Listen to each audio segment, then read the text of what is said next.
5 seconds.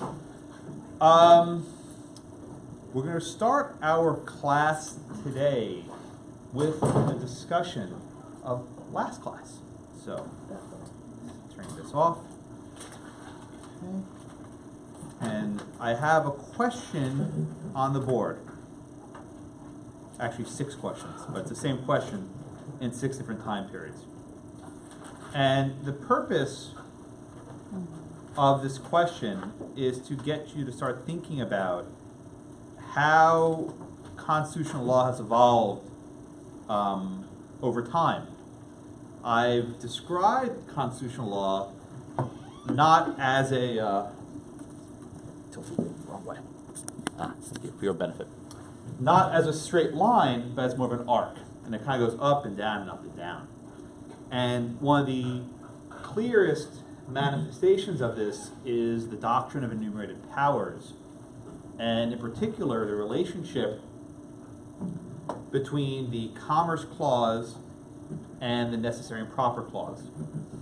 And the court has shifted at various junctures, and it reaches its inflection point in class today. And everyone always knows about 1936, 1937, but you all know that the history goes back much further than that. So I've given you a question. It says, Congress enacts a law to regulate the wages of workers at coal mines that ship coal across state lines. Congress finds that the moral conditions in the mines are low and that safety conditions are poor. And the question is the statute constitutional? And I asked you this question at 6 different junctures in time. And these are deliberate dates. And if you haven't paid attention, the dates of cases do matter quite a lot. 1842, 1869, 1890, 1903, 1934, 1937. And I'm going to ask all of you in sequence, one after the other, is the statute constitutional? So let's first do question number 1, okay? 1842. Is the statute constitutional? Okay.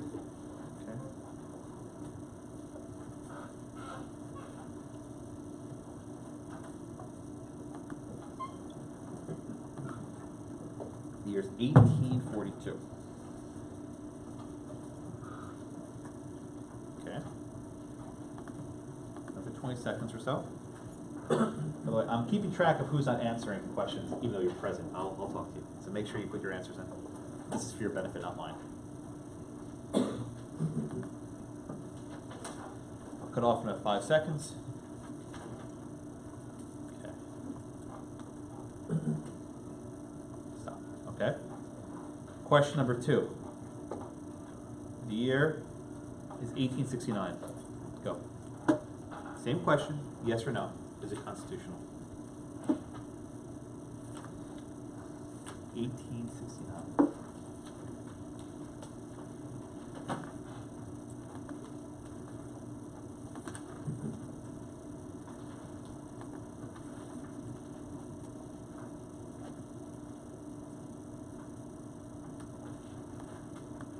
Okay, another 10 seconds or so.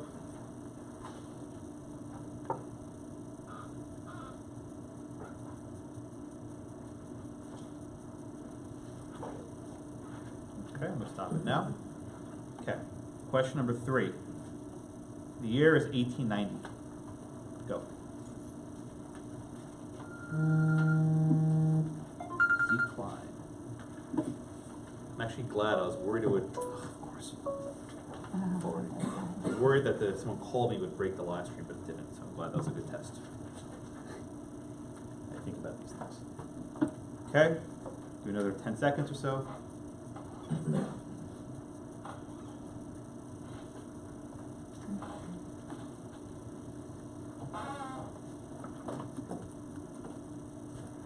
Okay, 5, 4, 3, 2, 1. All right, we're almost there, halfway done.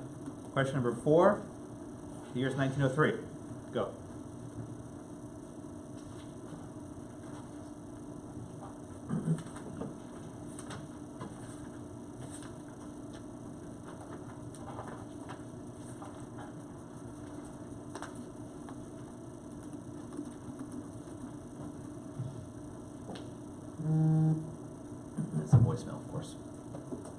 10 seconds.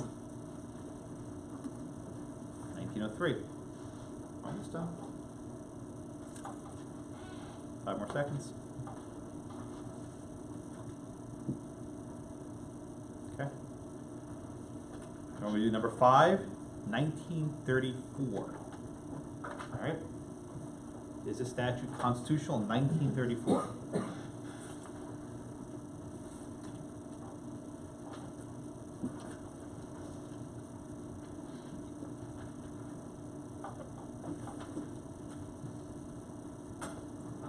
We'll go through each of these in detail, explain why the answer is what it is. Okay, another 5 seconds. At this point, you should be done. Again, when it's in. Okay, stop. And last but not least, the year is 1937. What does the Supreme Court do here? Is the statute constitutional? Last one. 1937, a magical year, very important year for our studies.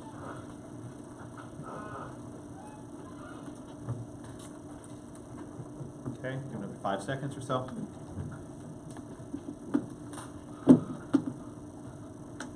And stop. Okay. Now, you're not using sort of exercise, are you? A little bit weird. So let me make a few prefatory comments. The Constitution hasn't changed much in 200 years. The little booklet which I gave all of you to hold around and bring to class every day, this document's virtually unchanged. There's some amendments, but the structural provisions, such as the Commerce Clause and the Necessary and Proper Clause, those are identical. So the question I'm asking, right, is a statute constitutional at a given point in time? What I'm really asking you is a different question. What I'm actually asking you is, what would the Supreme Court at that point in time do with the given law? And I want you to always remember the Supreme Court and the Constitution are not one and the same. But for practical purposes, they are.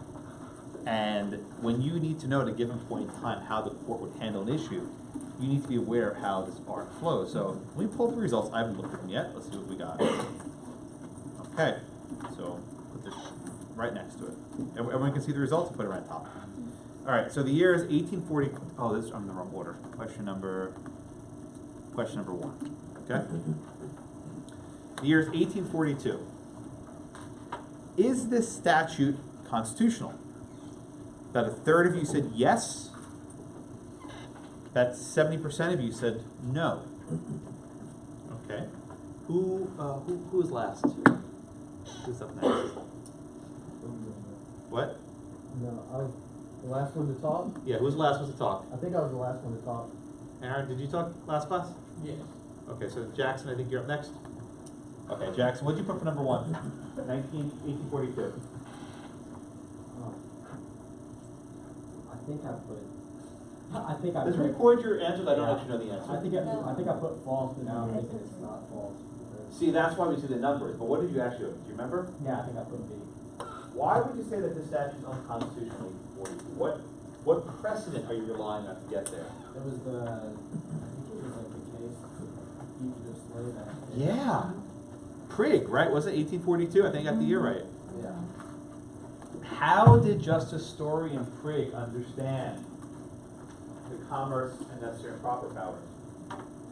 Well, he was saying that the fugitive slave act was constitutional.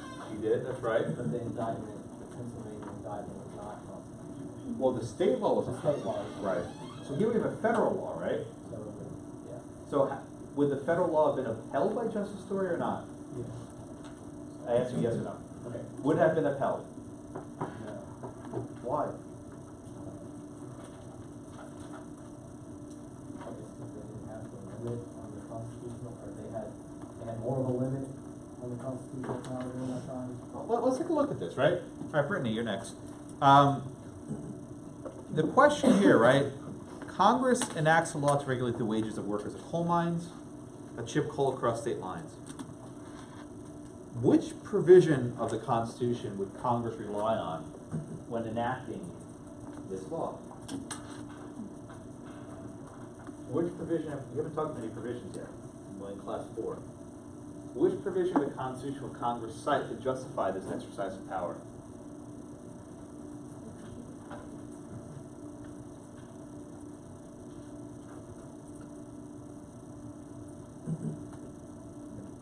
It's not a clause, it's a provision. A clause and provision are the same thing. Okay. So which clause? How about that? Is it commerce? I wanna say commerce. Why would you say the Commerce Clause? What leads you to say that? It's basically regulating everything, money and, I mean. What does the Commerce Clause say? Let's read it. Pick it up. Article 1, Section 8, clause, I don't remember. All right, so we give that clause number. I should know it by heart. I never remember. Page 34, thank you. Want to read it for us, Brittany, please? Yes. Section 8. The Congress shall have Just the power Commerce to. Clause, yep. I'm sorry. The Commerce Clause, page 35. Don't start on 34? Read the Commerce Clause, please.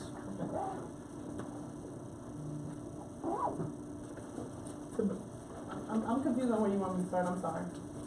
The Commerce Clause is the provision of Article 1, Section 8 concerning commerce. Okay. I want you to read that for me, please. To regulate commerce with foreign nations and among the several states and with the Indian tribes, to establish. Stop there. That's the Commerce Clause. Okay. Who has that power to regulate commerce with foreign nations and among the several states? Congress. Congress, yeah. That's a hard question. So, the Constitution gives Congress the power to regulate commerce among the several states. Is this company that has miners working in one state and they ship coal across state lines, is that commerce among the several states? Yes. Why? Because it's in the states. Because this is things that's happening, like you said, it's crossing the lines and it's happening inside of the state. Now, what if I were to tell you that the mine workers are only in one state and only mining in one state? Is that commerce among the several states? Yes, because the money is being, I'm sure it's not just staying in that state. But what's being regulated here? Okay, their wages, The wages of who? the workers at the coal mine in Okay. that one state. So are the coal? I'm dragging this out on purpose, I promise. Are the miners themselves engaged in interstate commerce? No, They're digging in one place, right? right. Okay. So Alyssa, what other clause of the Constitution may Congress rely on to enact the statute? The necessary and proper clause. Necessary and proper clause. Good. Why would they rely on the necessary and proper clause? Because it extends everything that, it extends pretty much everything. What do you mean by extends? That's a good word, but give me a little bit more. So it provides Congress the ability to achieve needs to attain commerce in general. Good. So what is Congress's goal, Alyssa? Very good. In enacting the statute, what are they trying to do? They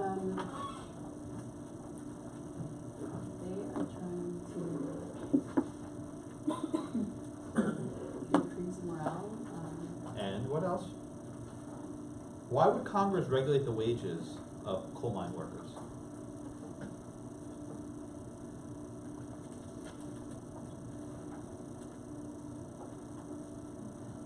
Why? Why would Congress want to do this? I don't see a name tag. What's your name? Kelsey. Kelsey, why would Congress, you can get later, that's fine. Why would Congress want to regulate the wages of mine workers? Why would Congress want to do this? To their labor conditions. Why? They are looking out for people. Maybe. What's the reason though why Congress may want to ensure that wages are the same in all states?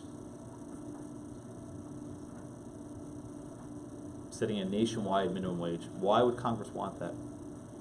So everyone's not flocking to one place. Ah, so what happens if, say, New York has a minimum wage and New Jersey doesn't? And I don't know if there's coal mines, I pretend there are, right? Where will all coal mining then take place? Wherever they can get paid more, so in New York probably. Well, paid less. Employers want to pay the workers less, not more, right? Yeah, So think about it like this.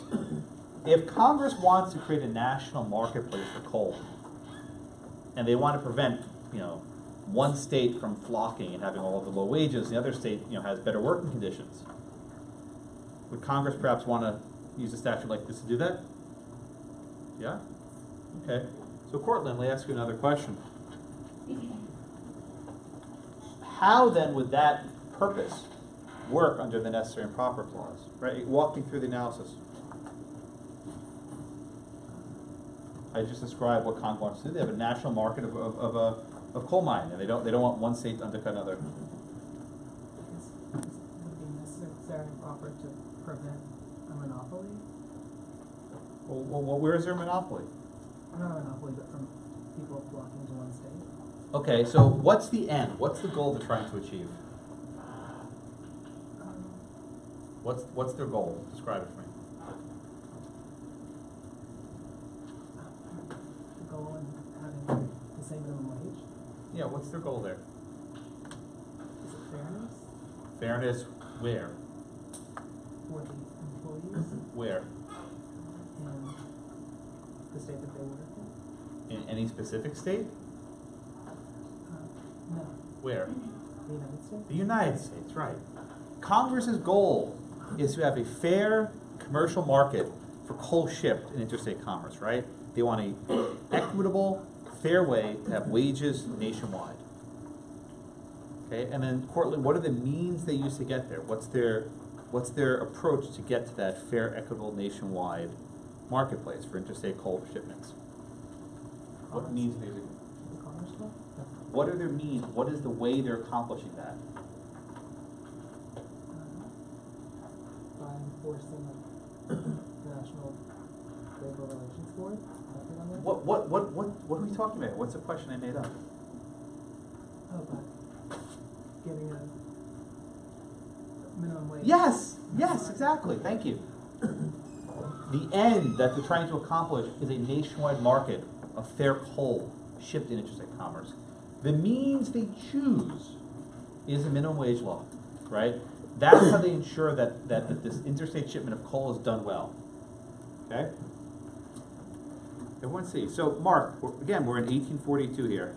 Okay. How in 1842 did the court construe the necessary and proper clause? Well, it's going back to the Slave Act. Okay, yep, Prig, good. And how does the court construe the Fugitive Slave Act in terms of necessary and proper? It states that Congress' reach does not go intrastate with regards to determining the legality. But the Fugitive Slave Act was not a commerce case. Which clause did Story rely on? Or clauses? So it's Article 1, Section 8.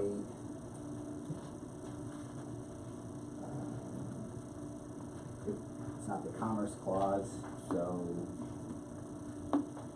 necessary and proper. Okay. Now the necessary and proper clause, read it for us, please. It's the last one, Article 1, Section 8. On the bottom of page 37. on page 37. Read the necessary and proper clause for me, please. To make all laws which shall be necessary and proper for carrying into execution the foregoing powers. Stop. What are the foregoing powers? What does that refer to? The powers listed previous to this within Section 8. Yeah, but the fugitive slave case involved a different provision of the Constitution, not Article 1. Section 8, what did it involve? Section 9 No. is no slave trade that can be prohibited until 1808.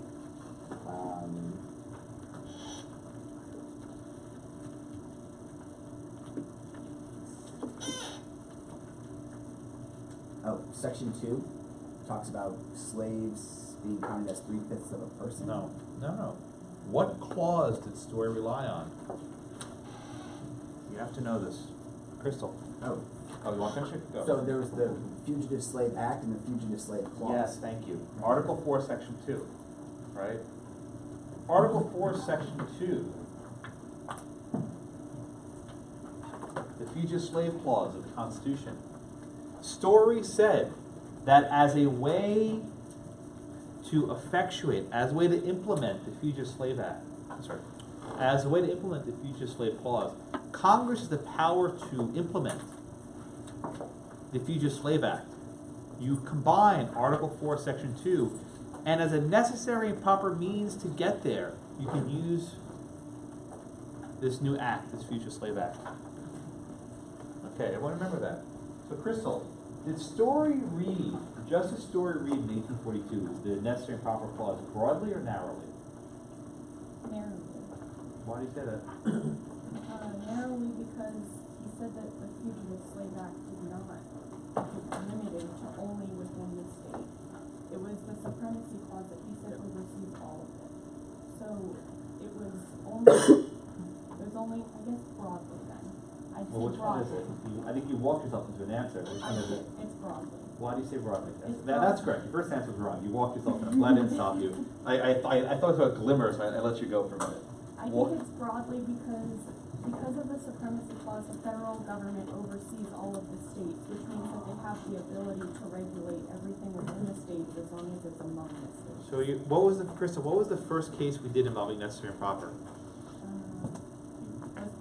Prig was a big one, I don't know. Prig was a Prig? We've only had 3 classes so far, so and one of them didn't have 8 cases, so you basically have 2 classes to work with. There's like 20 cases though. You're gonna have hundreds. Was it McClung? McCullough v. Maryland, that's right. How did Marshall read the necessary and proper clause in McCullough v. Maryland? He said that Congress can enact laws that are necessary and proper to carry out any of their enumerated powers. Did Marshall read the necessary and proper clause broadly or narrowly? Was it bank upheld? Yes. So how did Marshall read the necessary and proper clause? Broadly as well. Broadly. So we have Justice Marshall and McCullough read the necessary and proper clause broadly. Let the means be plainly adapted. Let the ends be legitimate. But basically, so long as Congress is doing something that's not crazy, it can sweep in under necessary and proper.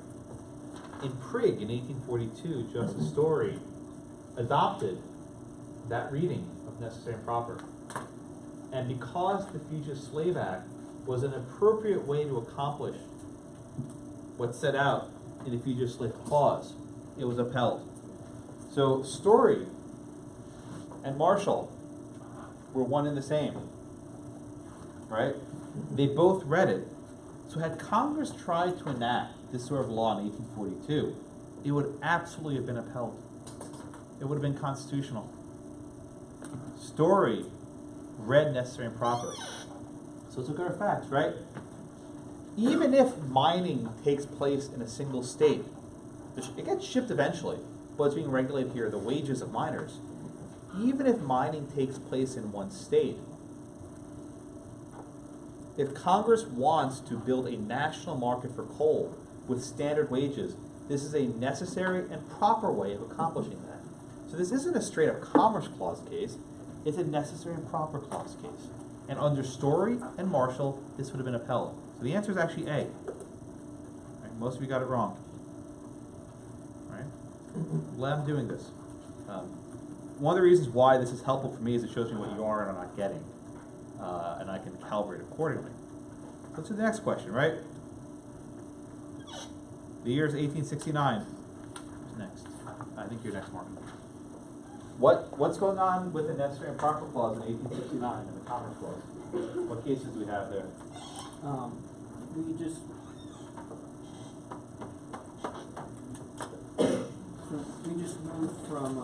moved to the Chase Court. Good. The United States versus DeWitt, and then the Heifer and Griswold. Let's stay with DeWitt for a minute, right? Okay. What was that case about? DeWitt was the oil. I think it was the oil case. Yeah, it prohibited the sale of certain types of petroleum oil. How did Chief Justice Chase read the necessary and proper clause in that case? Broadly or narrowly? More narrowly. Okay. Is his decision consistent with how Marshall read it in McCullough v. Maryland and how Story read it in Prig? I don't think so. I don't think so either. So what's the answer here? Number 2. No. The answer is no, right? Chase dialed back And he said, the regulation of oil is purely a local matter. And even if Congress is concerned with the sale of oil nationwide, so long as the actual act itself is not intercourse between the states, the law cannot survive. So the answer here is B, right? In 1869, where this question asked by the court would have struck it down.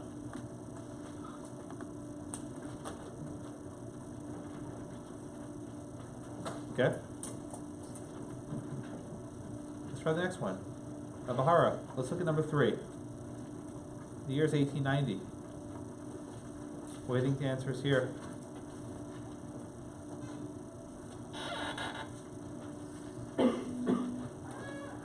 What was going on in 1890?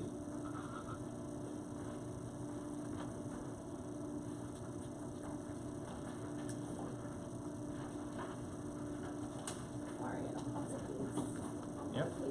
As you guys start to structure your outlines in your notes, the dates are very important. Very important. And those should be right next to the name of the case in your outlines.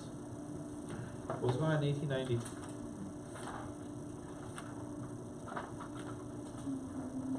And you're going to need to know the names of cases. I mean, the notes will be open, but they won't help you unless you know them. So when I say DeWitt or I say Prigg, you need to know what that means. So, this has to do with the EC Knight. Good. And what were the issues in EC Knight?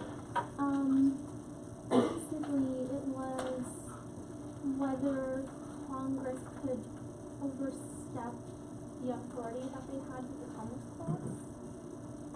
Good. And did the court read interstate commerce broadly or narrowly? Broadly. Narrowly. I'm not asking you to guess. What was at issue in EC Knight? What were the companies doing? They were Don't help her. One at a time, please. Thank you. What was the company about? The sugar refineries. Sugar refinery. And did the court find that manufacturing sugar was interstate commerce? No. Why not?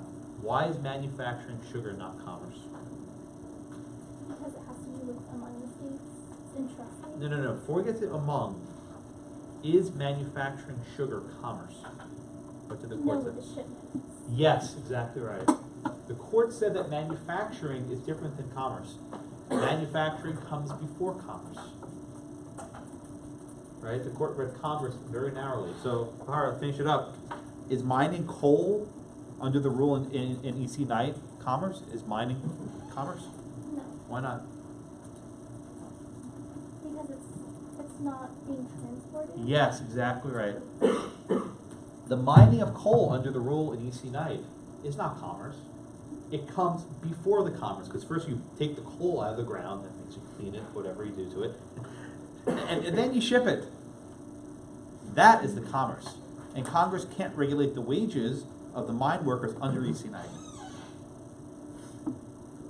Okay, everyone with me so far? Ashley, you're up next. Let's do question number 4. You guys get in the swing of this now, right? Good. I budgeted time for this quite deliberately. What do you think the answer is for number 4?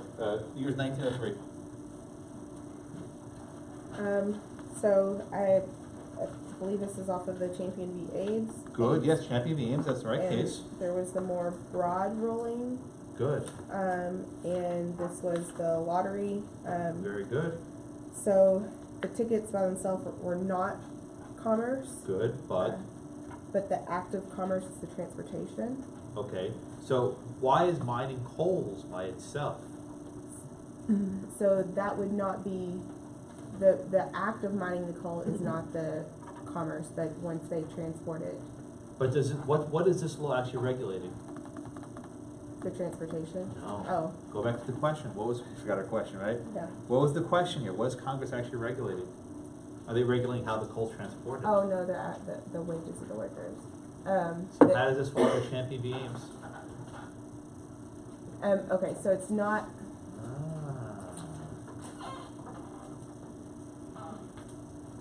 I guess not the. It's the shipping the coal across the state lines. But how do you get to the shipment? This law only regulates the wages. How do you get to shipment? What clause do you have to rely on?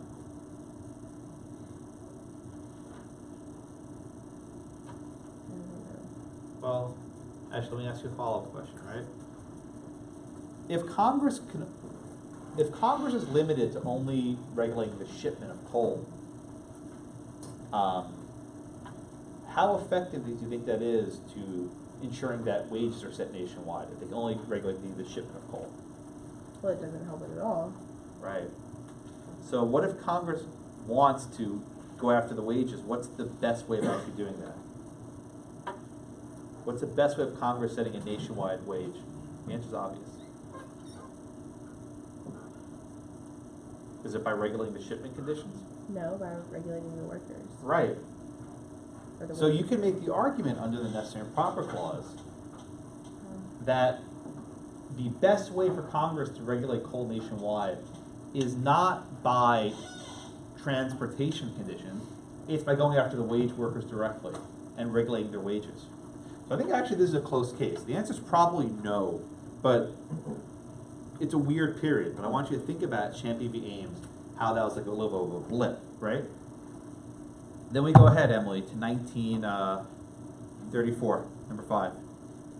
Oh man, look at this, 50-50. That's pretty good, right? That 49-51. What do you think, Emily? 1934, would this statute have been upheld? That's number 5, right? Yeah, 1934. I think that's the A, but I'm not. Well, that was like 30 minutes ago, after this discussion. What was going on in 1934? I think it's one of the cases we're doing today, Schechter. Good. Yeah, what about Schechter? How we haven't got there yet, but how did the court understand necessary and proper under Schechter? Well, I understood it that, so they're trying to regulate the live poultry code within an industry that was within New York State only. So I think the ruling was that Congress could not extend their power Good. under the Commerce Clause. And what about necessary and proper? Did it help the government there? No. Okay, that's right. In 1934, the statute would be unconstitutional. The prevailing rule then was Hammer versus Dagenhart. Remember Hammer? Which held that you couldn't set a minimum wage for laborers. You couldn't prohibit child labor. And the court there said, again, manufacture is not commerce. Likewise, mining is not commerce. This was a period before 1936 where the court read necessary and proper very narrowly. And I don't think the statute would have survived. Also, Emily mentioned the Schechter Poultry case. That case is exactly on point. They maintain this distinction between direct regulations of commerce and indirect. Even if the coal leaves a state, that's indirect. You can't go after the wages to get to the shipment of coal.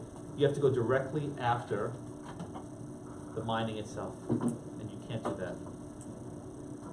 All right? Brittany, take us home. 1937. Yes.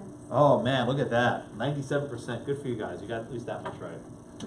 So all ConLaw students can get this one, right? Any class in the country. None of them will get 1, 2, 3, 4, 5 right. They don't even know the difference.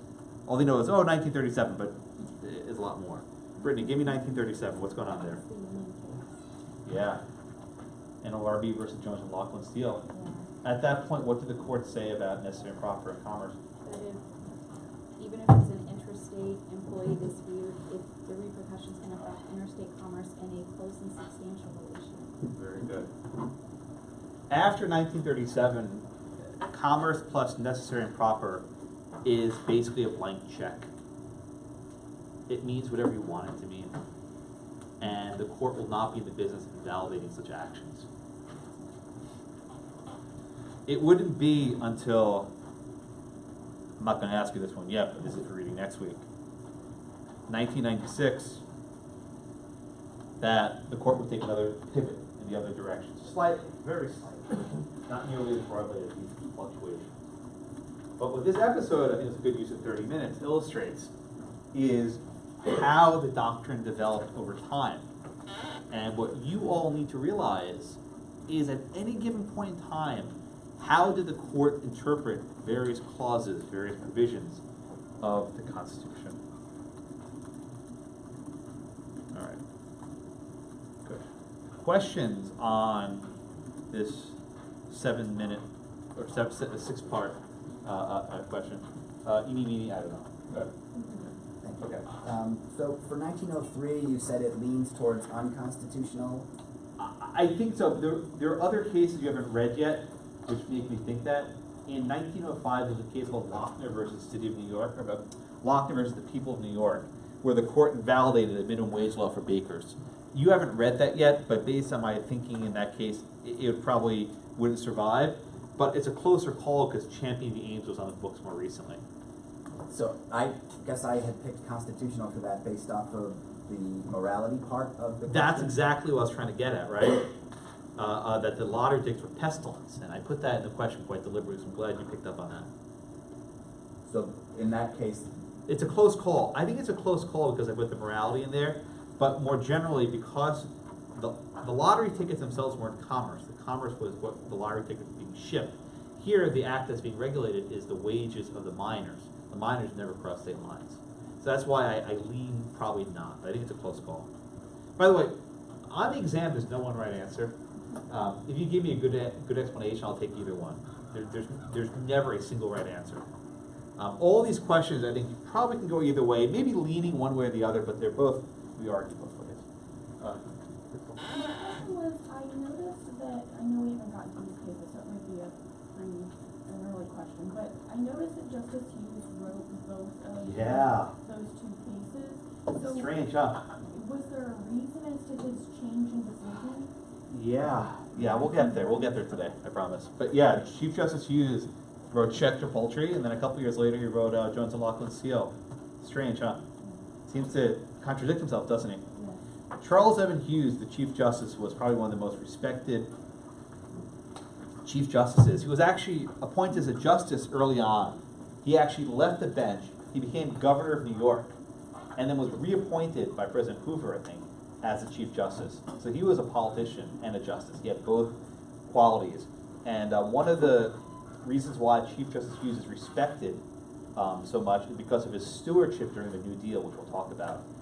Chief Justice Roberts noted that in the, I think it's in the dining room of the justices, they have a private dining room. There are 4 portraits in the wall of the Chief Justices. I think they have, oh God, I'm going to blank on them. It's definitely Marshall, probably Hughes, and 2 others. If you Google it, you'll find it. I've written it down somewhere. But Roberts always notes that Hughes is one of his favorite Chief Justices. Okay, I'm drawing a blank with him too. I can't always think on the fly. All right, other questions we get started. All right. Anything else? All right, so let's start the cases. And there are a number of cases today which we'll cover in fairly rapid succession because this exercise what I just did with you is even more important than knowing the cases. The first case, Schechter Poultry Corp versus United States, was an application of the NRA. And no, that's not the National Rifle Association. It's the National Recovery Act. And this was a central plank of President Roosevelt's New Deal agenda. And I'll give you a brief historical sketch. President Roosevelt was elected into office in a landslide election in 1928 on the promise of bringing the United States out of the Great Depression. And the means he sought to do that with was called the New Deal. And to grossly summarize, the New Deal involved using federal power and federal programs to provide direction, if you will, for the economy. Part of it involved agriculture, that they put limits on who could farm and how much they could farm. It involved labor codes involving unions. It in large measure let industry and unions write their own labor codes that they can decide what to do. This was a period of rapid change and upheaval. And one of the first elements of this was the National Recovery Act, the NRA, and it was symbolized by the blue eagle. And the National Recovery Act set labor codes of how businesses should operate. Here's the thing, FDR for New Deal. One of the aspects of the National Recovery Act allowed the federal government to set how butchers operate. Now, traditionally, butchers were regulated by state law, if at all. But this law set very precise restrictions on how many hours butchers could work, what the wages of butchers could be, how they manage their stores. And there's one aspect of this in particular that's important. The rule under these regulations was that if you walked into a butcher shop, you had to take whatever chicken the butcher gave to you, right? You couldn't pick and choose like, oh, I want that one, right? You took whatever chicken they slaughtered for you. It's what's called straight killing. For many of you, that may not be a big deal, but for Jewish people who follow the kosher dietary laws, kashrut, this was a big deal.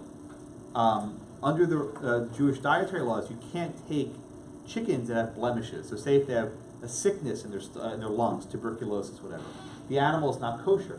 So one of the aspects of going to a kosher butcher is picking and choosing which chicken you want.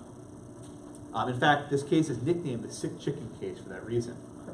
The Schechter brothers were a group of Orthodox Jewish brothers. They were immigrants. And in fact, the word shecht in Hebrew means to slaughter, right? Their name actually means slaughterer.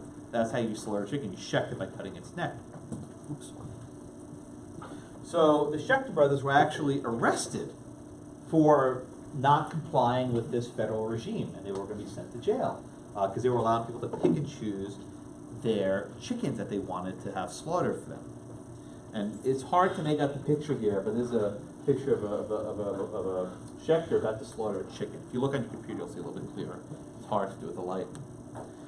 So the case comes to the Supreme Court, and at issue is the constitutionality of the National Industrial Recovery Act, the NRA. So, Kelly, what does the court do here?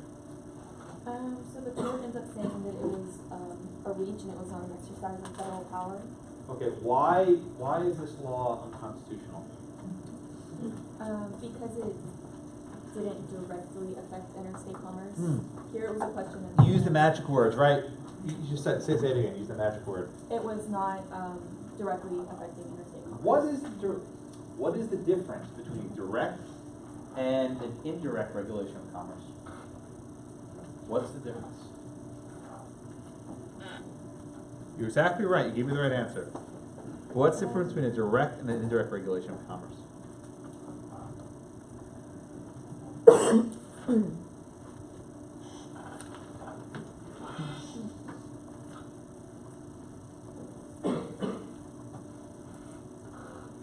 Well, in this case, describe for me how did the Schechter brothers go about their business?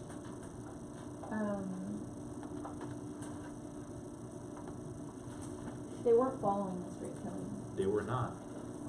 Well, before we get to the straight killing, did the Schechter brothers ship their chickens outside of New York? Yes, sir. Did they get chickens from outside of New York? Yes. Ah. So is the regulation of how the chickens were slaughtered, is that a direct regulation of commerce or indirect? Indirect. Okay, well, now why is it indirect? I think you're close now. Okay, so I guess if they were shipping them outside of the states, then it would be direct. They're conducting their business inside. Does a regulation care where the chickens wind up? Okay, that's the key answer. The regulation only concerns the slaughtering of the chickens, not where they wind up. So even if all the chickens start off in Pennsylvania, this regulation doesn't care. The law only concerns about how they're slaughtered.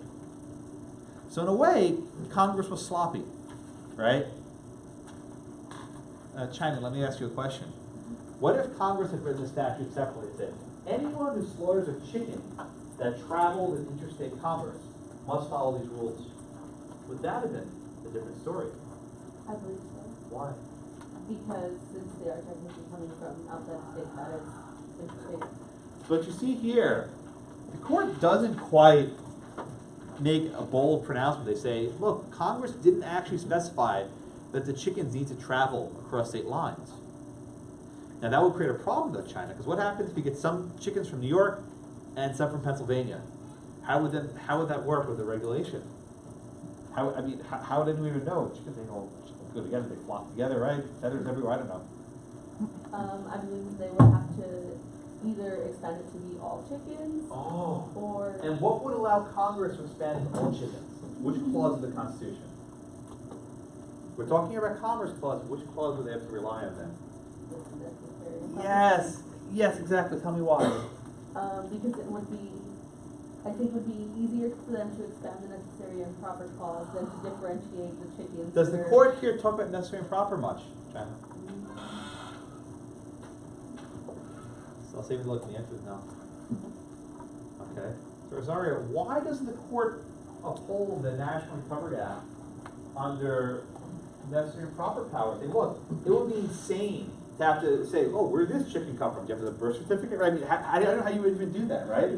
They can say, as a general rule, all chickens are going to be regulated this way because we probably can't decide, exactly which ones flew from, Pennsylvania, which ones did not. I mean, why couldn't this be a necessary and proper case? Thinking that it didn't directly affect the interstate commerce, so there was no. But that's Commerce Clause. I'm asking about necessary and proper here. We moved on. Well, if it's not necessary and proper to regulate something that would affect commerce, then. Was a Bank of the United States Commerce? How did Jackson uphold it then in McClung, Maryland? Which clause did he rely on? Oh, independent power, right? Remember that was my question last week. So why can't the regulation of these sick chickens be an independent exercise of necessary and proper?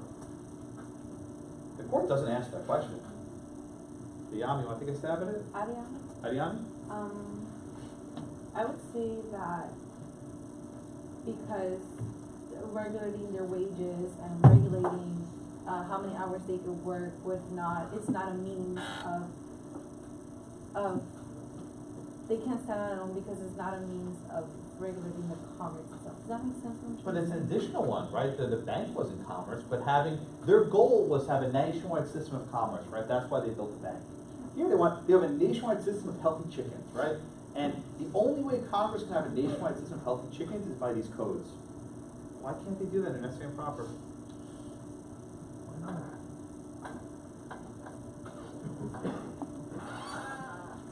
Oh, you tagging in? You tapping out? You're next. I hope Conor McGregor's alive on Sunday. Stand up for the gingers. Yeah, take it, John. Why is this not necessary and proper? Can you repeat the entirety of the God, the there's chickens? like a 5-minute wind up. Well, yeah. Why can't the NRA be upheld under necessary and proper?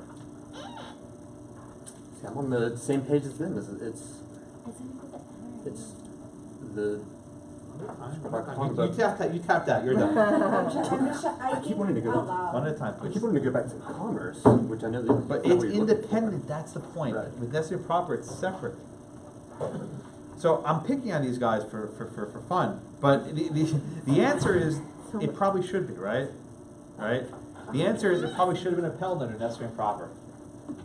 This was a decision that you have to understand the time which was decided. The justices were not happy with Roosevelt.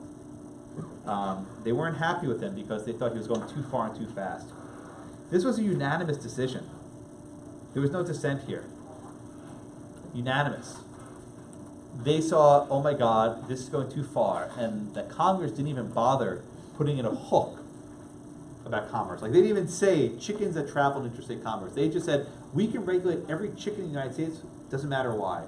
So this Schechter Poultry is an outlier, and it represented the court pushing back.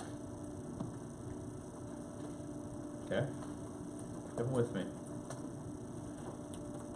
But then, the situation changed. The period of 1936 to 1937 was a very tumultuous period in the Supreme Court's history. Now, you had the excerpt from Cushman, which I hope you all read. If you didn't, you should read it again. It's not long.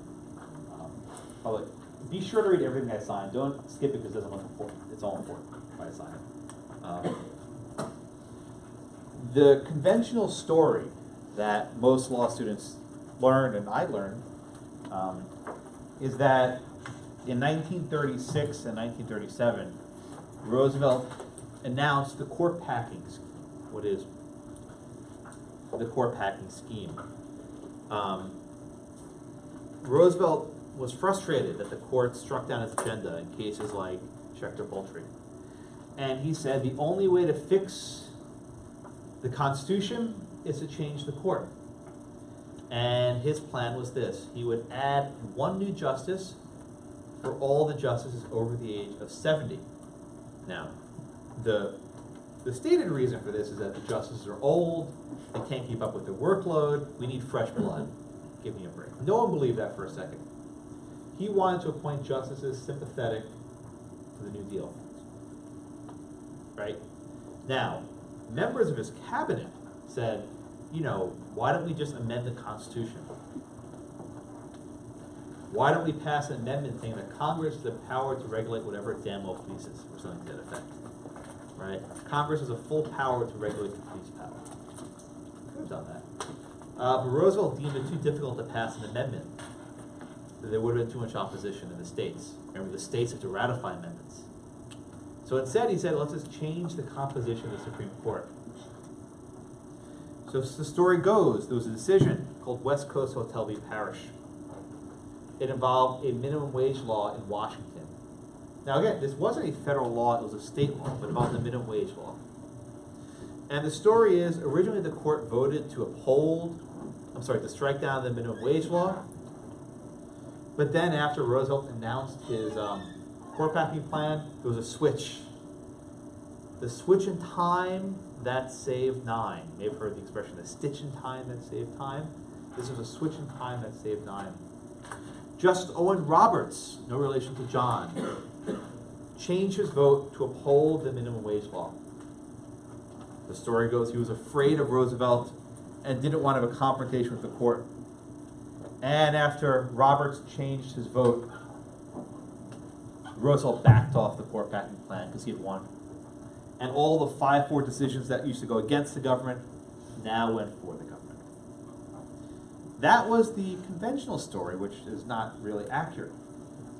What the story actually teaches is that Justice Roberts changed his vote before the Corp packing scheme was announced. And more importantly, no one thought the Corp packing scheme would actually be enacted. Everyone knew that the Senate and Congress had no interest in Corp packing and simply adding new members to the court. But whatever reason that Justice Roberts changed his vote, we'll see why in a week or two. Whatever reason Justice Roberts changed his vote, the fact of the matter is after 36 and 37, the court embarked on a project of expansion of the power of the central government. And if you read Chief Justice Hughes, and this is Crystal's question earlier, if you read Chief Justice Hughes in Schechter Poultry, he has this discussion at the end that says, you know, we need to have differences between the states and the federal government. And if we rule for the feds here, we eliminate any vestiges of the states. The court abandoned that enterprise, and they more or less sanctioned the federal government to have a full police power and to regulate whatever it wanted. And the means by which it did this was a combination of the Commerce Clause and the Necessary and Proper Clause. And through these two provisions working in tandem, Congress could now regulate virtually any aspect of law, no matter how local it happens to be. And the pivotal case wasn't West Coast Hotel, but the pivotal case to accomplish this was National Labor Relations Board versus Jones and Laughlin Steel, 1937. This is a 5-4 decision, again, Crystal noted, by Chief Justice Hughes, the same guy who a couple years earlier wrote Schechter Poultry. And these are photographs of the Jones and Laughlin Steel Company. So Rachel, what was going on in NLRB versus Jones and Laughlin? So it was based off of the National Labor Relations Act. Good. And the NLRB, the board, was suing Jones and Laughlin Steel, which was like a major I think they were a manufacturer. They were like the 4th largest producer of steel in the United States. Good. They had, they shipped their steel and even their, what was it, pig iron, which I had to Google. Good, I'm glad you looked it up. Yeah. What's pig iron? Tell us. It's like just a cheap steel. Okay, good. Yeah. But anyways, yeah, they shipped it back to Pennsylvania. They had like major plants. If you were to think interstate, that's what you would think of, was that company. Now, Rachel, let me ask you this question. Is manufacturing commerce? Sure. Under the precedent in effect before 1937, is manufacturing commerce? Traditionally, no. And were they regulating the wages of the people shipping it, or were they regulating the wages of the steelworkers? What was actually regulated here? It says employees. Of? What were the employees doing here?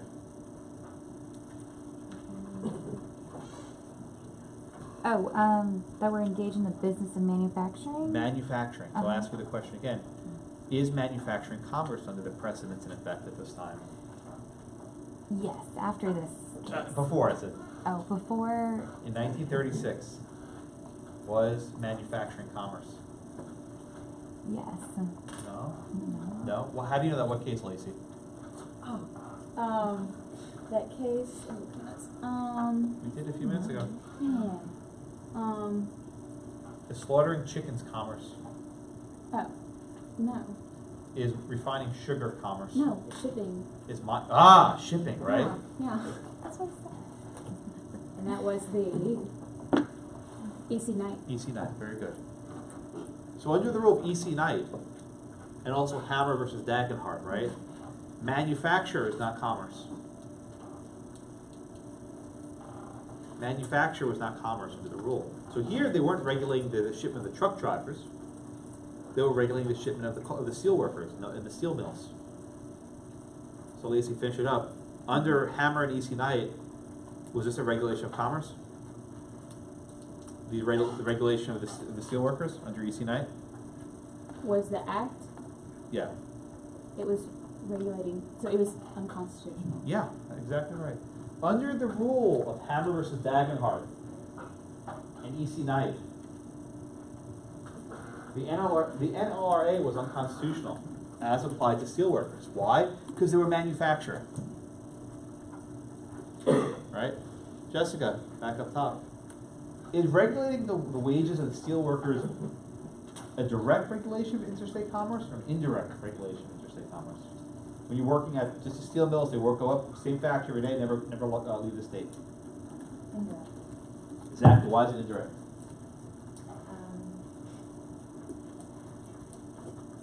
Because it was all done as a company. So here we have two things, right? This is an indirect regulation of commerce, and we have manufacturing. Under EC Knight, under Hammer, under Schechter Poultry, this is an easy case. The government loses. But the government won, right? Daniel, why did the government win this case? I know that they had the power to regulate local employment. I'm sorry? They had the power to regulate local employment, Why? because it could be potentially interstate commerce. Give me more.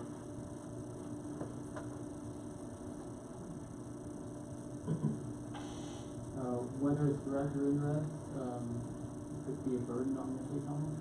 What do you mean a burden of interstate commerce? Walk me through that. Could affect it somehow. How?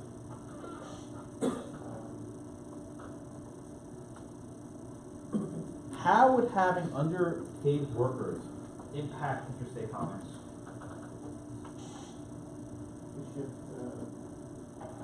from one state to the other, from like. Oh, good, very good. Okay, Andre, keep going. How, build on what you just said, how can there be impediments to the flow of interstate commerce by having underpaid workers? It gives an unfair advantage to people who. Yeah. It undercuts Congress's system, right? Congress wants to have a national marketplace with wages of a certain level. If they can't require firms to pay that wage, it undercuts our system. Because if you can go to state A with wage of, say, $1 an hour, and you go to state B with 25 cents an hour, whatever it is, you go to state B and work over there. So is this not just commerce, it's also commerce plus Commerce plus what clause? Was it always necessary- plus? necessary and Yes. So in order to have an effective interstate regulation of the steelworking industry, you need to have a wage of local workers set by the feds. So there's an issue of commerce clause and necessary and proper clause, right? But again, this case is in direct conflict with Hammer and EC Knight. So Elizabeth, what does the court do with Hammer and EC Knight? Flat out, they don't make any bones about it. They overrule it. What do they say?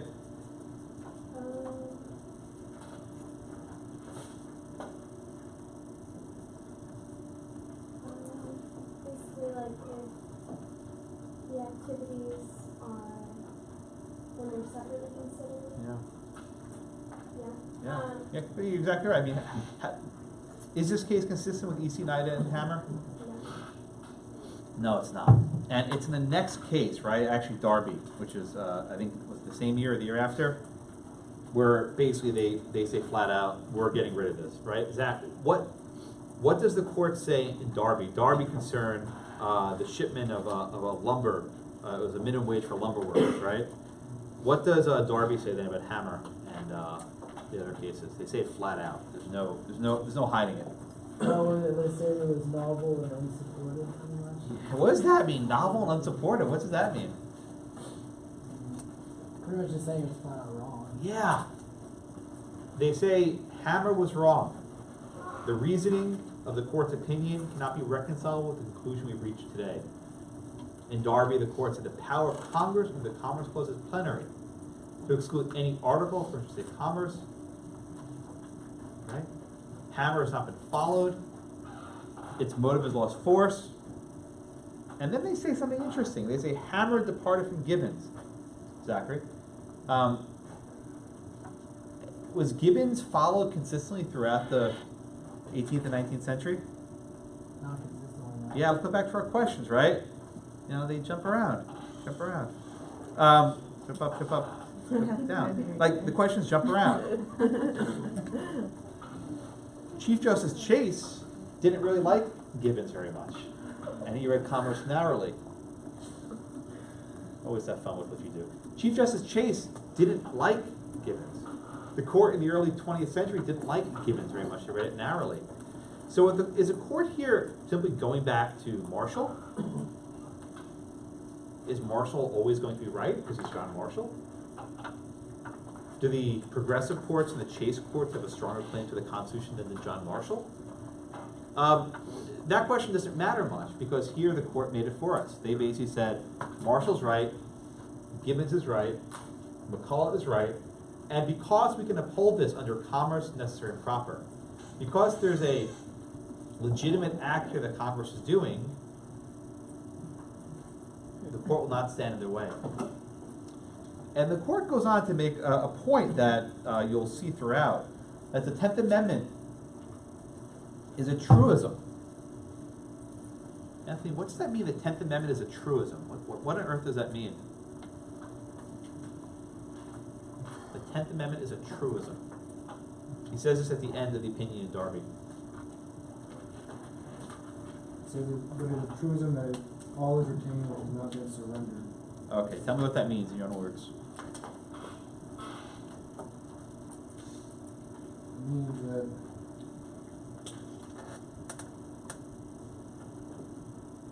whatever powers that don't delegate, they retain, or Let's read the 10th Amendment, right? You got your Constitution out? Read it for us. Give me a page. I think it's on page 69. Read it for us, please. the powers not delegated to the United States by the Constitution nor prohibited by it to the states or reserved to the states respectively or to the people. All right. So, Anthony, let's ask this question. When Congress sets a national wage for workers in lumber, or whatever the field happens to be, what is the effect of that for the states? That they have to comply with it. Right. what happens if a state disagrees? What if they say, you know what, we want to boost the number of people working in the labor field, we want to have a lower wage, because if the wage is lower, more people can work. What's the effect of that?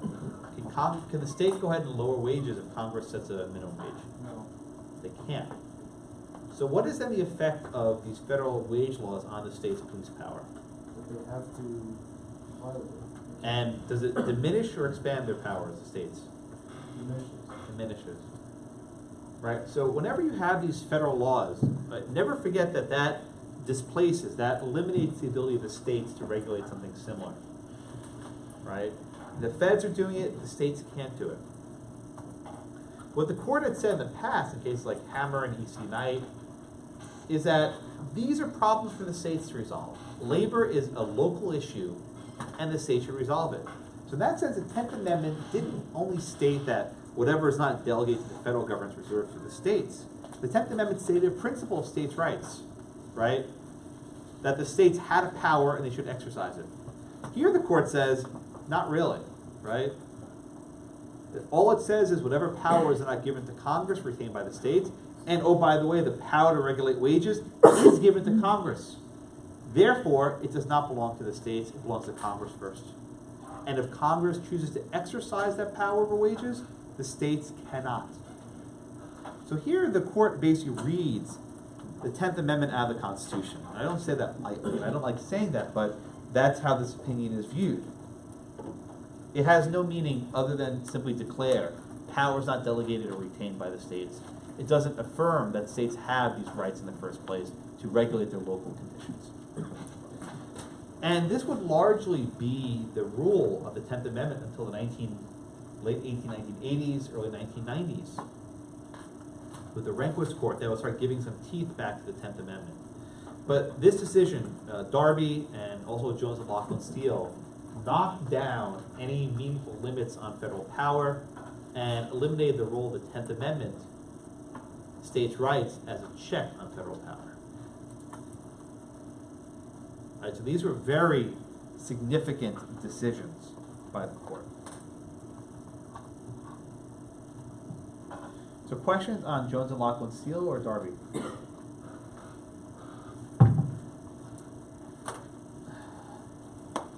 Questions on Jones and Laughlin Steel or Darby, right? These are big decisions that, I'll give it to you, right? They eliminated the distinction between commerce and manufacture, right? Commerce is broader. They got rid of this direct versus indirect distinction. They got rid of the 10th Amendment as a check on the commerce power. Right? Now, so long as there was some sort of national scheme, and that if local conduct maybe impeded that national scheme, Congress had the power to regulate it, even at the expense of diminishing the state's police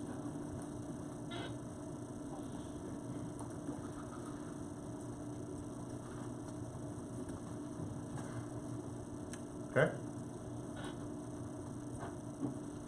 Any other questions on Darby or Jones and Laughlin? Okay.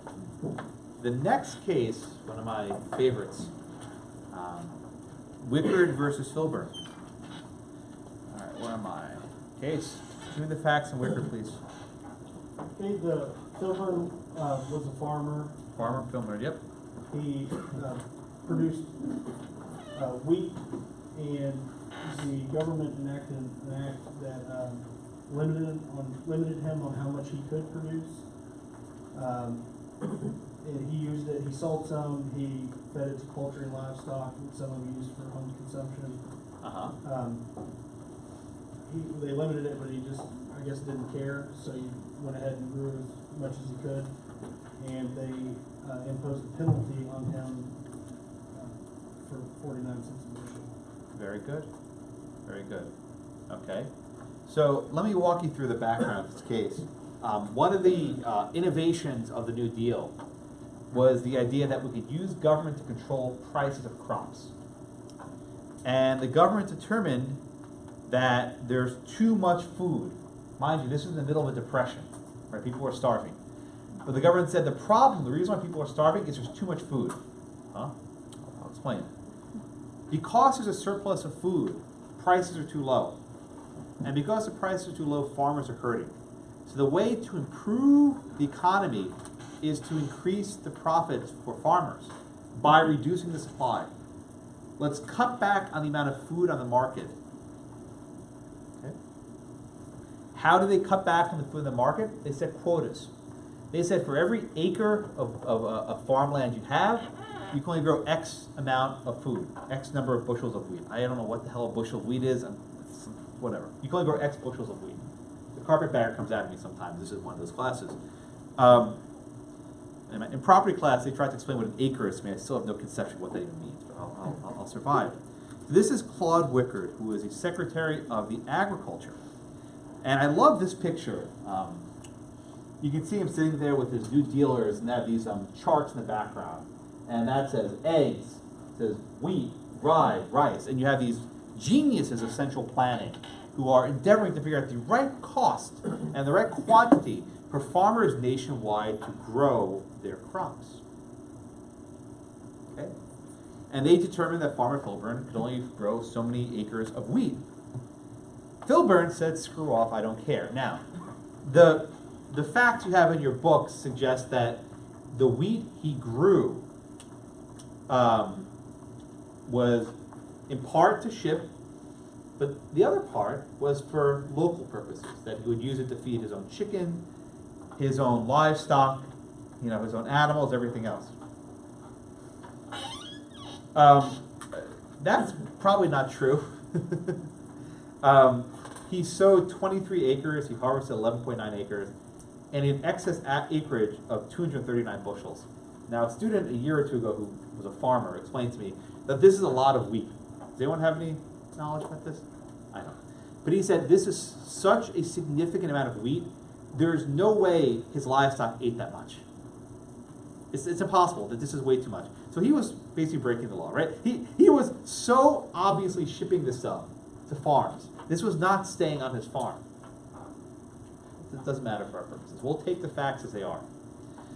The facts that they are is that the wheat being grown, this excess wheat, was not destined for interstate commerce.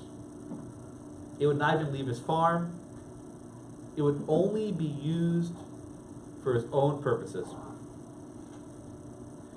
So the question becomes, can Congress regulate this locally grown wheat? Wheat. Carla. Yeah, they did. What does Justice Jackson say here? Well, he said that Congress did have a right because they were trying to affect the supply and demand, and he was kind of going around that because he was removing himself from the demand equation. Oh. So Carla, let me ask you a follow-up question, please. Is the actual growing of wheat commerce? Is it what? Is growing wheat commerce? I wouldn't think so, but at this point, I would probably say yes. But does Jackson say that growing wheat by itself is commerce? I don't believe so. No, you're right, he doesn't. Right? Is keeping wheat on your local farm commerce among the several states? Okay. But now, Carl, let's finish it up. What is the effect, and use that good word, effect, but what is the effect of Farmer Filburn keeping that wheat local on his own property? What's the effect of that? Well, it takes away from the demand. How does it take away from the demand? Walk me through that.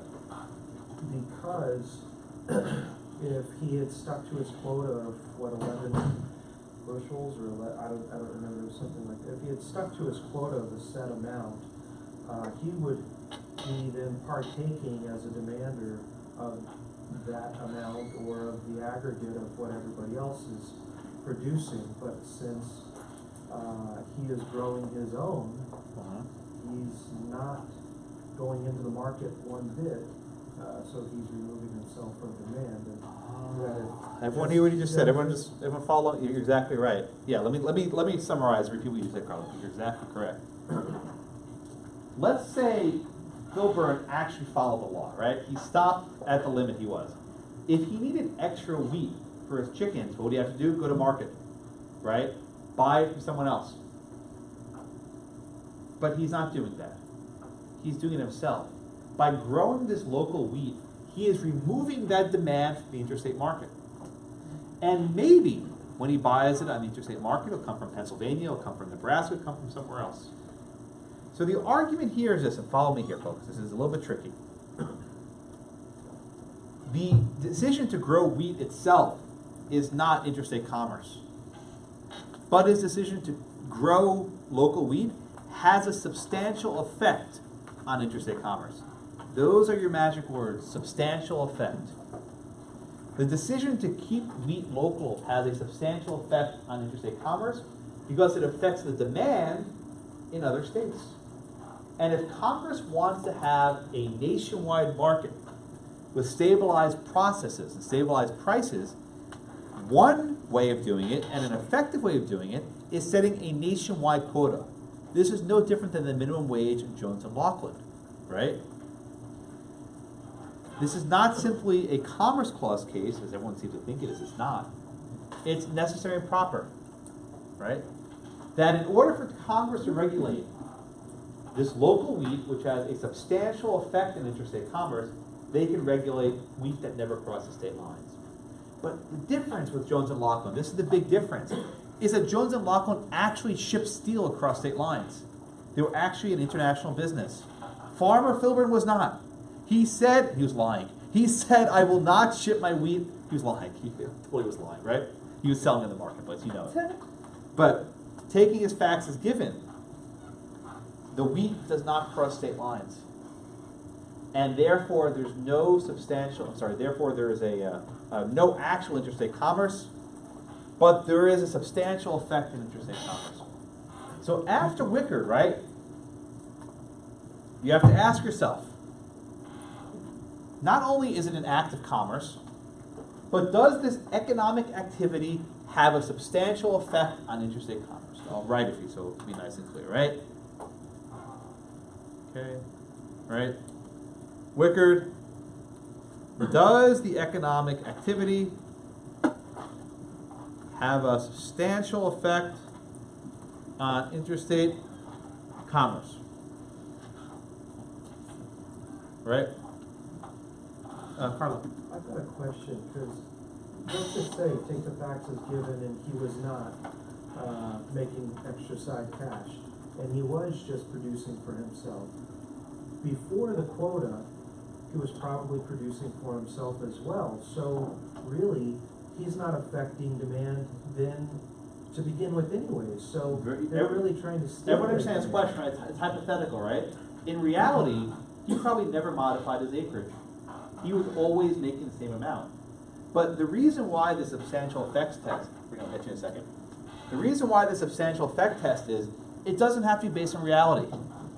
It can be hypothetical, right? They can say, the government can rationally assume that the decision to grow local wheat could impact prices in other states. It may or may not, right? Kevin, do you think Farmer Filburn's decision to grow like a couple extra bushels of wheat will make any difference in the aggregate prices nationwide? One person? My personal opinion, or I'm asking you. Will one person really make any difference? I don't believe so. Now, so the follow-up question. What if Congress says, we're not just concerned about Farmer Filburn. We're concerned about 100 copycats and 1,000 copycats. And they all start doing the same thing. They figure, oh, this guy is cheating the system. I'm going to feed my chickens also, right? What if everyone starts copycatting? Does that have a substantial effect in interstate commerce? So this is called the aggregation principle. Brittany, I didn't forget about you, I promise.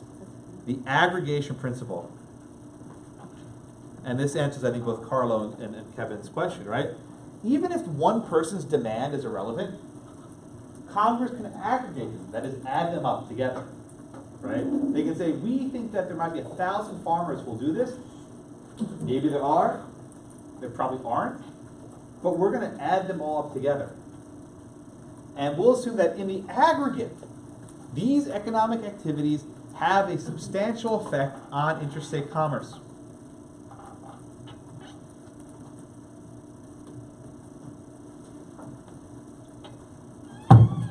Brittany was first.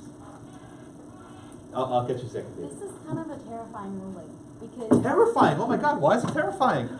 Because what he did on his own land was now under the power of the federal government. Why is it terrifying? Why isn't that normal? Because what's them to stop them from forcing you to buy things and forcing you to act a certain way? Did you hear the Obamacare decision yet? Not yet. You'll read that next week. You're exactly right, okay?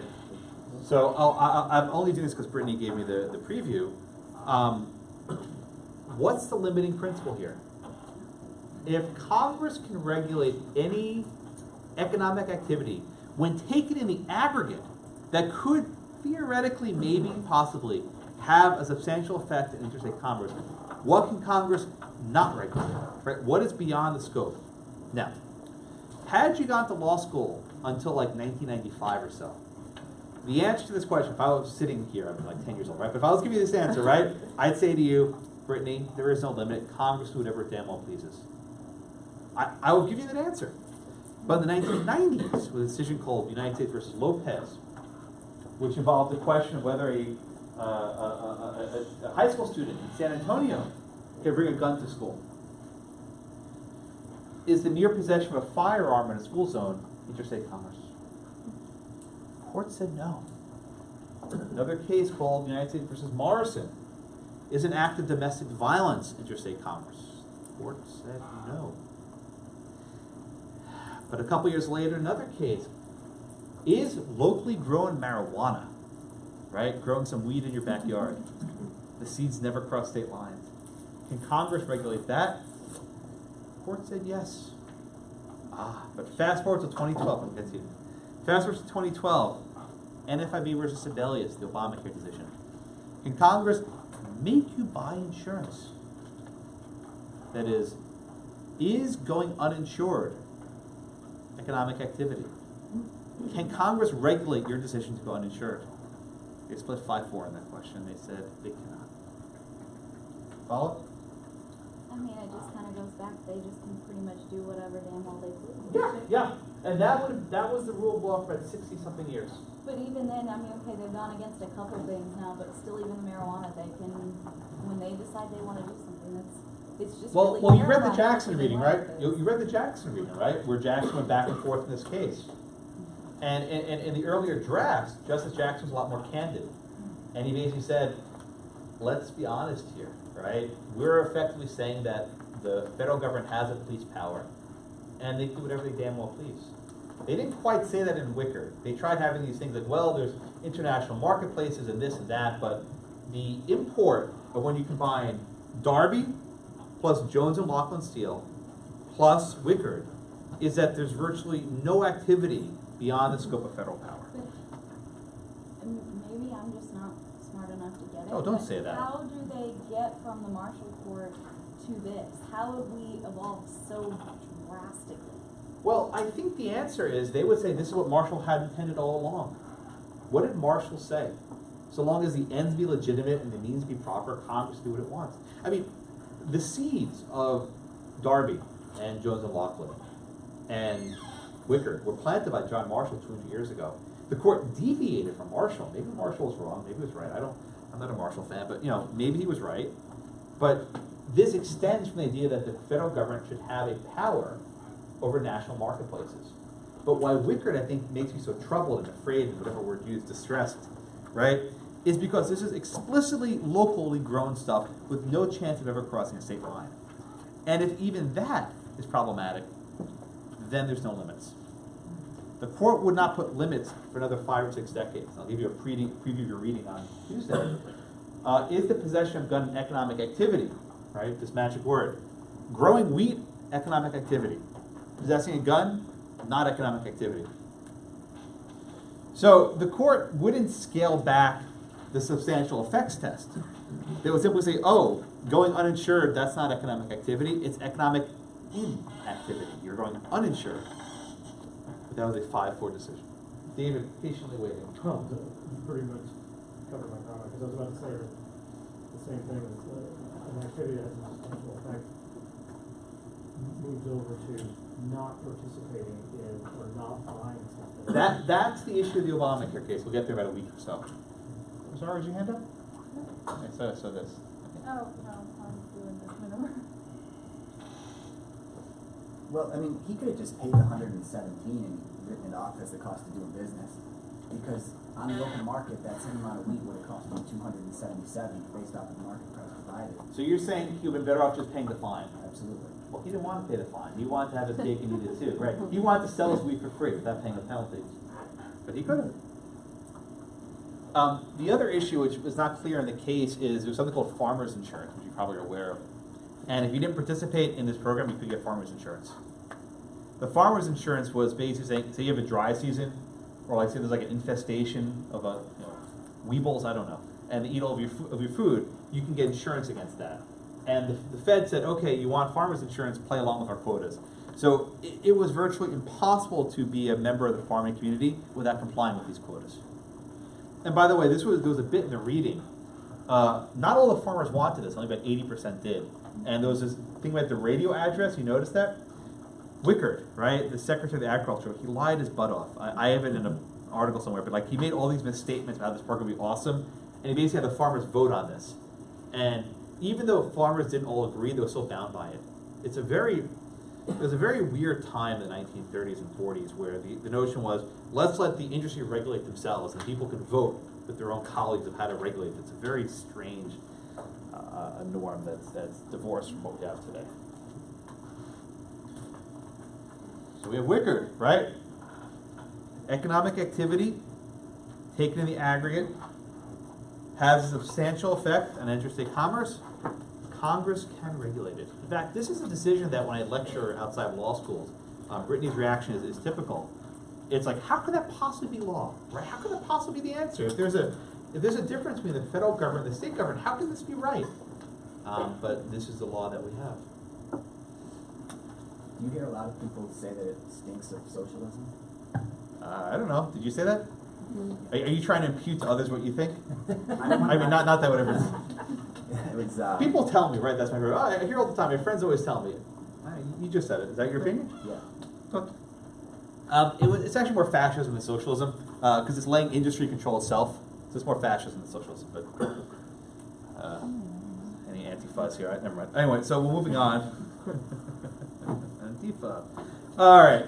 Any other questions on the New Deal Court? Okay. So in the remaining time, I want to move on to the Warren Court. And this was generally a period that stretched from 1953 to 1971, might be off by a year or two. And this was the court under the leadership of Chief Justice Earl Warren. Earl Warren was appointed by President Eisenhower, a Republican, although Warren proved to be quite liberal. Warren was the former governor of California, so he brought, again, political experience. It was very common back in the day that all the Chief Justices had some sort of political experience.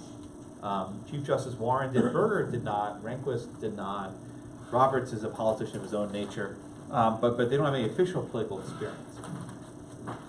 And the 1960s were a period of radical upheaval. The book describes a second Reconstruction with the Civil Rights era. Now, all law students study Brown, the Board of Education. Oh my God, Brown's everything. Brown actually had very little impact. In the years following Brown, very few schools actually desegregated. The single most important factor in the Civil Rights Movement was not the Supreme Court. It wasn't. Law students love to think it's not. It was the President and Congress. And in particular, President Johnson and the Congress in the 1960s passed a series of laws that radically transformed the nature of the Republic. And one of these laws was the Civil Rights Act of 1964. The Civil Rights Act of 1964. You may have heard of it. It has a lot of provisions. For example, Title VII of that act concerns discrimination in employment. Title II concerns discrimination in places of public accommodation. Now, I need to give you a little bit of background, because you haven't covered this yet. You'll cover this later in the semester. But in 1875, I might be off by the year. 75, Civil Rights Act? Yeah, close enough. In 1875, Congress tried to enact a Civil Rights Act. And the Civil Rights Act of 1875 would have prohibited discrimination in places of public accommodation. What's a place of public accommodation? Remember common carriers? Does that sound familiar from the other classes? Basically any place that's open to public. Customers have to be served as they come. That is, if they're willing to pay the fare, whatever the fare happens to be, they have to be admitted. So if it's a hotel, they pay the fee for the hotel. If it's a restaurant, they pay the bill for the restaurant. If it's a train, it's a common carrier, they pay the train fare. They can't turn away customers. In the 1870s, there were a significant number of segregated facilities throughout the country, not just in the South. I'm talking New York, California, everywhere, where African American customers were not admitted to theaters, hotels, restaurants, whatever it is, name it. So Congress passed a law that said it is now required for private businesses to admit people regardless of their race or nationality. And businesses that do not comply with this can be sued in federal court.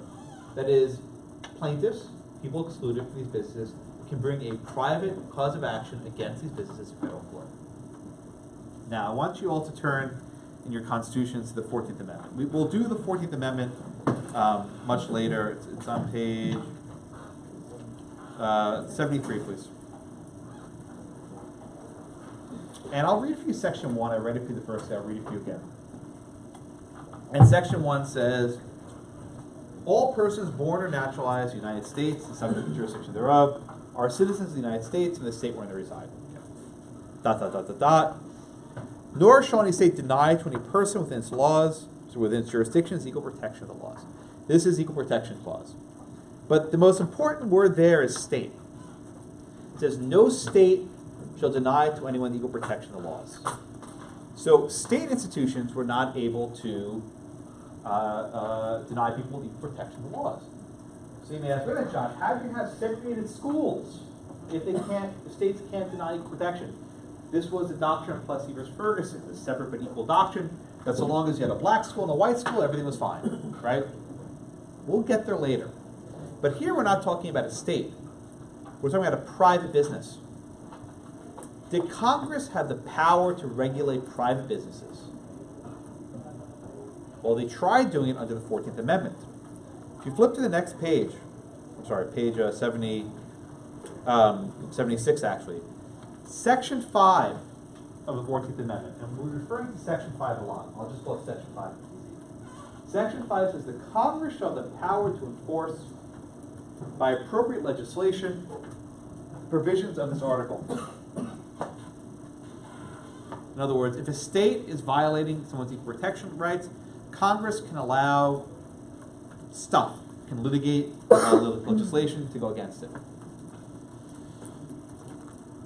In a case called the Civil Rights Cases, I have to name it for you. In a case called the Civil Rights Cases, I think it was 1802, I might be off by a year. 1882, I might be off by a year. Check me on that later. In a case called the Civil Rights Cases, the court considered the constitutionality of the Civil Rights Act of 1875. And the question was this: did Congress have the power to prohibit discrimination in places of public accommodation? The court held that it did not. Citing the 14th Amendment, Section 1 and Section 5, the court said they can only regulate discrimination by states and not by private businesses. Do I understand? So Congress tried in the 1870s to get rid of segregated restaurants and hotels and trains and everything else. The Supreme Court struck it down. Said Congress cannot regulate private activity. The court would not revisit. The court would not revisit segregation for another 90 years. And it wasn't until the Civil Rights Act of 1964 was enacted that that Congress tried to eliminate segregation in public accommodations. Right? Now, you have a precedent on the book, the Civil Rights Cases. Actually, the Civil Rights Cases. Sorry. There were several cases that were put together. So you have a precedent in the book, the Civil Rights Cases. And this precedent says that Congress can't regulate private businesses under the 14th Amendment. So they couldn't do it under the 14th Amendment. What provision did they turn to? David, I think you're up next. If they couldn't regulate private businesses under the 14th Amendment, where now did Congress turn? Bingo.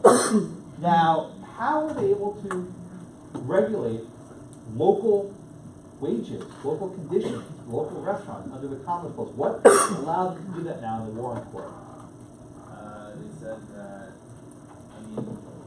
people travel a lot, the nation's unmobile, and some people are going to, I guess, whenever they deny access to, people because of their race, they're affecting interstate commerce, and people have to travel further, different accommodations, stuff like that. Very good, very good. So what he said, right?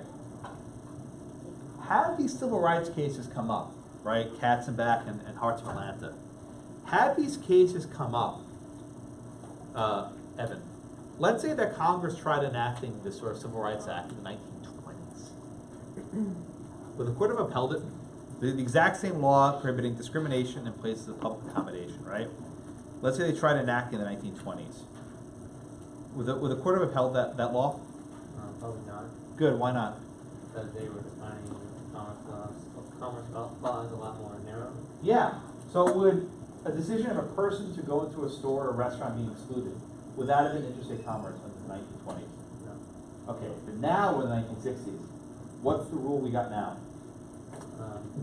Basically, I guess, commerce, anything that could substantially affect. Yes, exactly. Wickard, right? So even though Wickard v. Filburn arose in the context of supporting the New Deal, these precedents now supported the civil rights movement. Because if Congress can regulate locally grown wheat on a farm, they can also regulate the decision to seat or not seat a customer at a restaurant. They can now regulate the decision of a hotel to put a person in their hotel or not. So even though these cases arose at a time when segregation was rampant, decades later Congress would rely on the Commerce Clause and the Necessary and Proper Clause to go after segregation in housing, in restaurants, in establishments of public access. Right? I want to pause just for another minute on the 14th Amendment. There's a very good argument that the civil rights cases I mentioned here were wrong. I happen to believe they were wrongly decided. Justice Harlan, John Marshall Harlan, you'll read a lot about him, he dissented in civil rights cases and said that the Reconstruction Amendments weren't merely designed to eradicate slavery as an institution, but eradicate all the incidents or badges of slavery. And that one of the reminders, these incidents of slavery, was segregated institutions, right? That when you walk up to a restaurant, you can't go in, that's a reminder, an incident of slavery. So I think Justice Harlan made a pretty compelling case that Congress could have enacted the civil rights law in the 1870s. He was a lone dissenter, it wasn't even close. So even though Congress sought to use its federal power to eliminate segregation, they were not able to. Only after the New Deal, right, with the Wickard principle in tow, could they go after this. Now, some of you were very much upset by Wickard, right? How can they regulate local wheat? The same issue arises. How can they regulate local restaurants? Right? If you don't apply the aggregation principle, in the case of Hearts of Atlanta or Katzenbach, can you have a federal civil rights law? Probably not. But then again, I think the 14th Amendment provides a much stronger basis to go after racial discrimination than the Commerce Clause does. So you can have it both ways if you like, but that requires you to be skeptical of the civil rights cases. You'll get there in about a month or so. Everyone get the frame. I think Adam, you're next. All right, Adam, give me the facts, please, in Hearts of Atlanta. We've got a motel that is refusing to allow black customers to stay there. Okay.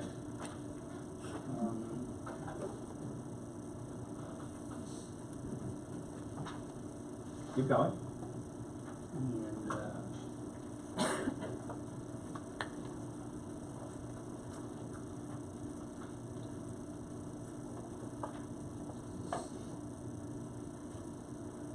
you have it?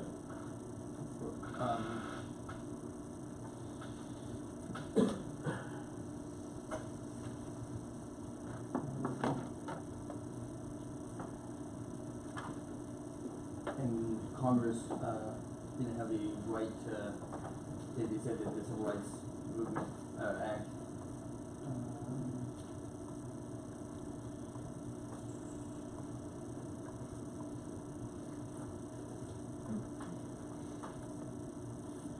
Brandon?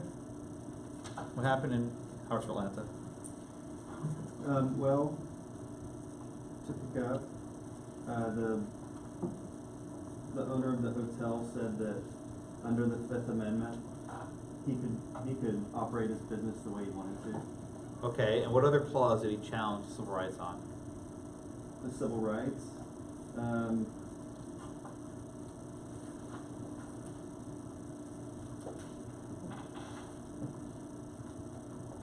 Besides the Fifth Amendment? Yes. What's the main issue at issue in this case? The constitutionality of the Civil Rights Act of '64. Under what clause of the Constitution? The Equal Protection. No, come on, guys. What are we talking about the last hour? Commerce. The Commerce Clause, thank you.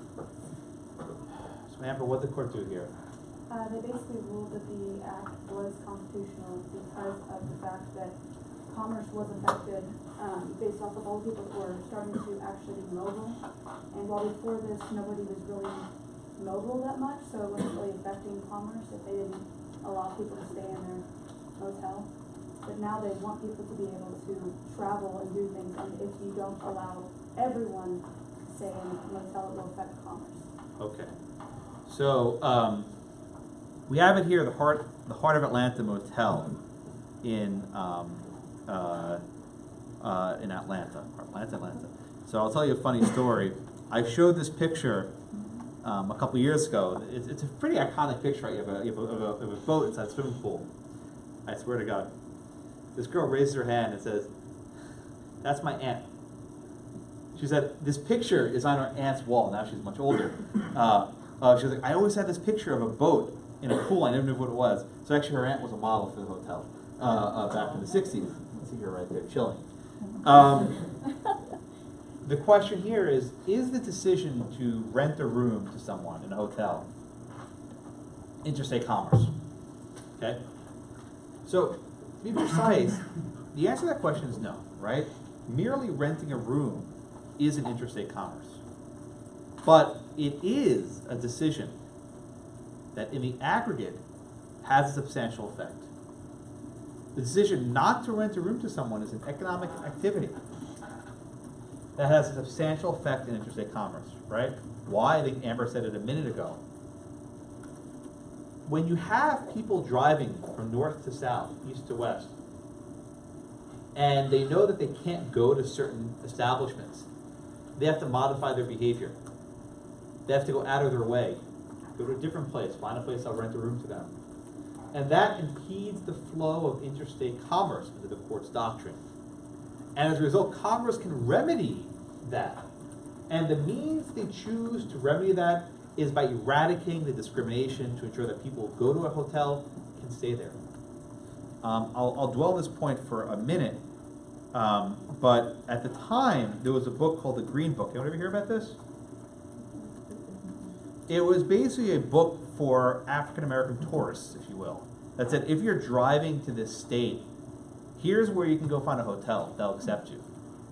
Here's where you can go find a restaurant that'll accept you. Here's where you can find a movie theater, a barbershop, whatever it is, right? Because traveling on your own was a very dangerous spot back then. If you didn't know where to stay, it could wind up not very good for you. So actually a book was published to help out people so that they would know where to visit. Because I found this one picture as a cabin in South Carolina. These are the cabins for colored, right? So you have to know where you could actually stay. And Congress made extensive findings on this fact and determined that having segregated hotels impeded the flow of interstate commerce and made it harder for people to go from north to south, right? It also didn't help the hotel that they advertised like in AAA. They put up billboards out of state. And they did various things that would suggest they were targeting customers from outside Atlanta and outside Georgia. But none of that actually mattered, right? That's all window dressing. The fact is, there was an economic activity that in the aggregate could have substantially affected interstate commerce. Therefore, Congress can prohibit the segregated hotels. Okay?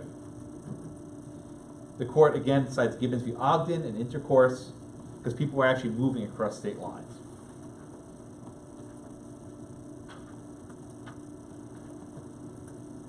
All right.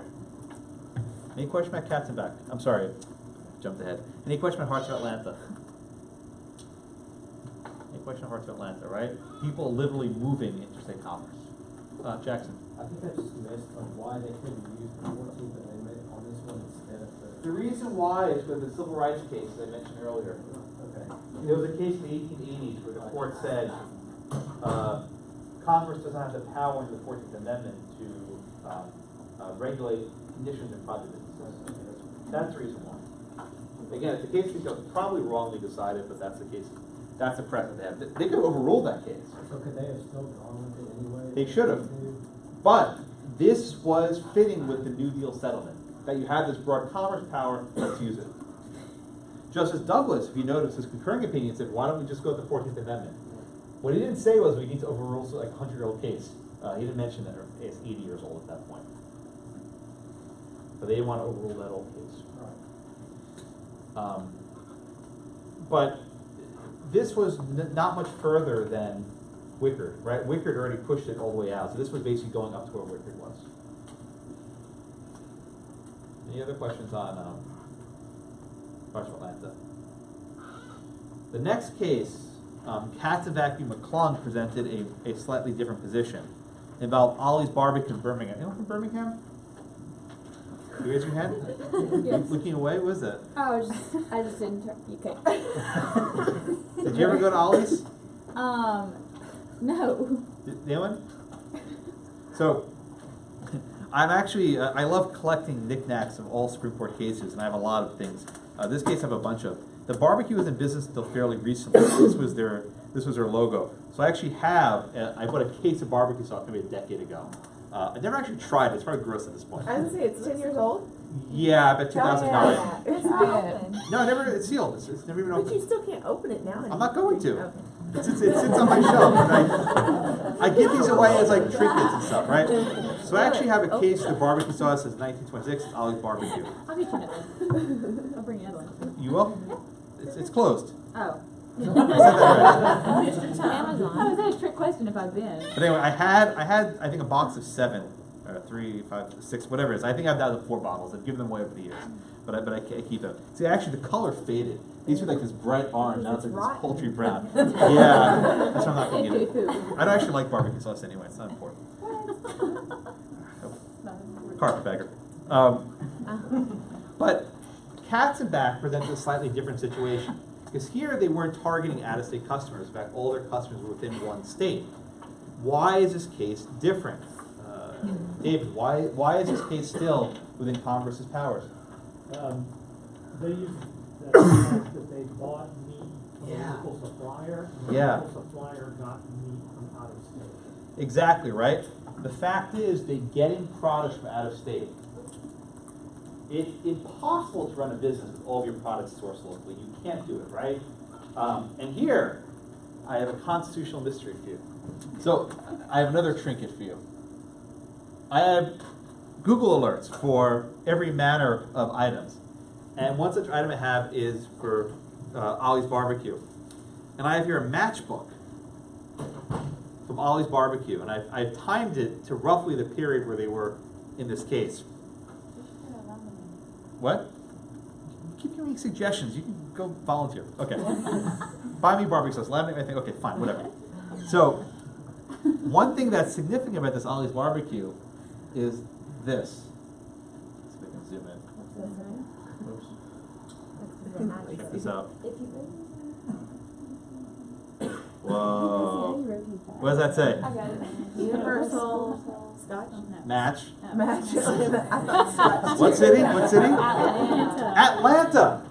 So I have proof in my fingers that Ollie's Barbecue, in fact, did engage in interstate commerce because they got their matchbooks printed over the next state line. So, indeed, man, I was like so excited when I found this, like proof, because I bought it and I didn't even notice the Atlanta part until a couple years ago. This is what I do for fun. But here we have a situation where they bought their supplies from out of state.